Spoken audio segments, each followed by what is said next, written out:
Hey, Chris here from Super Savvy Travelers. We're just pulling into Venice on the end of our Azamara Pursuit cruise. We're going to go out and run around and have some fun, so stick with us and we'll show you what Venice is like.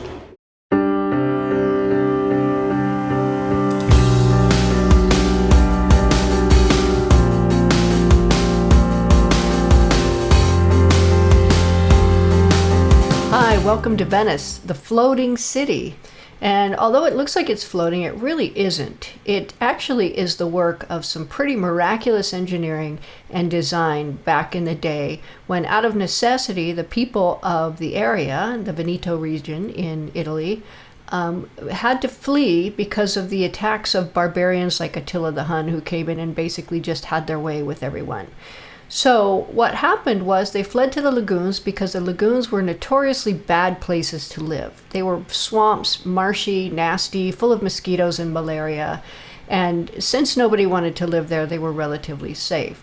So what did they do other than just sitting there being attacked by mosquitoes? They all got together, they dug out the canals and emptied all of the areas in the lagoon that were habitable.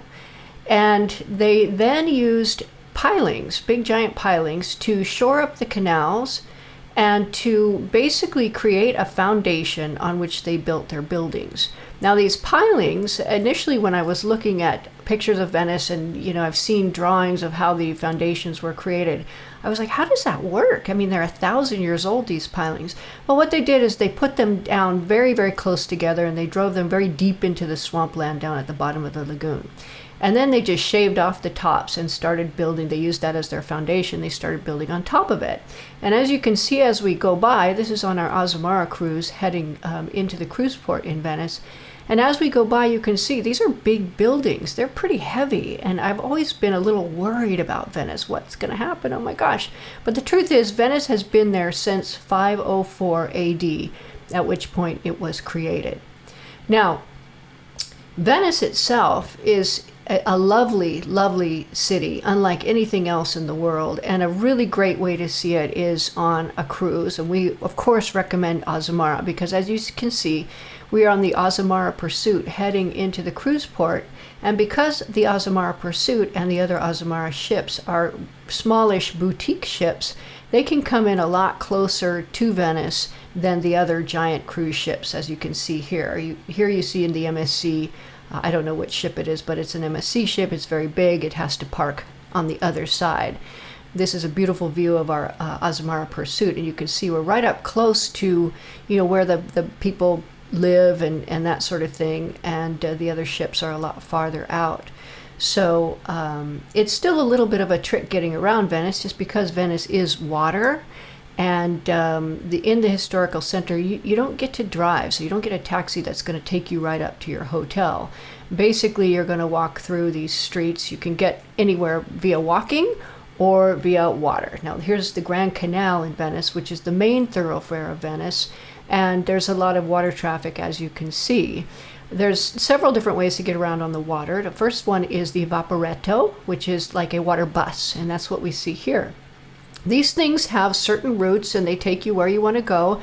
They're a little tricky getting on and off. I had to get on with my luggage with a little skinny plank, which was a little scary, but whatever, we did it. There's always people there to help you. And you can see that the Vaporetto stations are going along the area along the waterfront. Now, there are various attractions in Venice, which are lovely. This is the Rialto Bridge. And as you can see, we were sailing down along the Doge's Palace and St. Mark's Square. Now, these are the main big attractions that everybody wants to see, and you should see them. They're actually pretty cool. In the evening in St. Mark's Square, many of the restaurants, they have little outdoor areas, and some of them hire entire orchestras. And I know people sometimes complain about the cost of a cocktail at St. Mark's Square, but you're not only paying for the cocktail, you're also paying for the experience. You're paying for the orchestra, you're paying for the sun setting and the lights coming up on the Doge's Palace and the Duomo, which is right there. You're paying for looking at some of the most exquisite mosaics you've ever seen on the facade of the Duomo. You're paying for a little bit of magic of Venice at night, and honest to God, it is really, really spectacular. Now, St. Mark's Square has three major attractions. One is simply the square itself, which is magnificent. But the second one is everywhere you look, you see the Venetian lion, which is not only the symbol of the city of Venice, but also the symbol of St. Mark, which is one of Venice's patron saints. Now, you also have the Duomo, which is also called St. Mark's Cathedral, with the magnificent mosaics and shimmering architecture and sculpture. Is fantastic. Then you have the Doge's Palace, which is where the Doge, who was the supreme ruler of the previous Venetian Republic, used to rule, and inside is very spectacular. Now, when I was a kid, there was a nursery rhyme that my grandpa used to say, and it was the crooked man and the crooked mile. There was a crooked man who walked a crooked mile. He found a crooked sixpence against a crooked stile. Venice is like the crooked mile on steroids. You just walk in and walk your crooked miles and miles, and what you see is just absolutely stunning. Now, Venice used to be, in the Renaissance and even before, was a major trading hub. And things would come in, products and ideas would come in from all the various different parts of that area. There's major Byzantine influences here in the architecture and in the art, and there's also Islamic influences, and you can see it because Venice, when you look at it, doesn't look like any other Italian city. And in fact, Venice wasn't even part of Italy until the Italian Risorgimento in 1866, when all of Italy was united into one country. And that's when it became part of it. Before that, they were part of the Austrian Empire, and they had their own culture and language and everything else. And you can see with the architecture that Venice is not like any other Italian city. It has its own unique charm. It is its own thing. There's nothing like it anywhere in the world. And running around and looking at these beautiful buildings is just a really fun way to spend your day.